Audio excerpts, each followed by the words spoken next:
જય માતાજી મિત્રો, હું છું મુકેશ મહારાજ। માય શરણ મારી એક ચેનલ મેં ચાલુ કરી છે, એમાં આપની સમક્ષ અવનવા આવા વિડીયો રજૂ કરું છું। મિત્રો, આજે હું કરજણ ગામથી થોડે દૂર આવ્યો છું અને ત્યાં એક વણઝારી વાવના દર્શન કર્યા છે।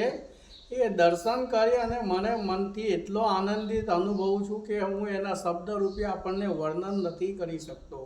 મિત્રો, આ જે એક પૌરાણિક કાળની અલૌકિક વણઝારી વાવ છે, એમાં હું એ ખાલી પગ મૂક્યો ત્યાં જ મને લાગ્યું કે આ કંઈક અલૌકિક સ્થાન છે અને એના દર્શન કરવાથી જ આપણા મનના મનોરથ પૂર્ણ થાય છે। મિત્રો, આપ પણ જ્યારે કંઈક સમય મળે તો કરજણ તાલુકામાં આવેલી આ એક વણઝારી વાવના દર્શન કરી અને તમે પણ ધન્ય થજો, કારણ કે શબ્દથી હું એનો મહિમા આપની સમક્ષ રજૂ કરીશ તો એ અલૌકિક નહીં લાગે, પણ સ્વયં આપ જો દર્શન કરશો તો આપણને લાગશે કે આ ખરેખર જ અલૌકિક વસ્તુ છે। અને જે બી વ્યક્તિઓએ જે સમયમાં કોઈક શક્તિની સહાયતાથી નિર્માણ કર્યું છે એનો મહિમા આપનાથી ન ગાઈ શકાય, એને કેવલ આપણે દર્શન કરીને જ ધન્ય થવાય।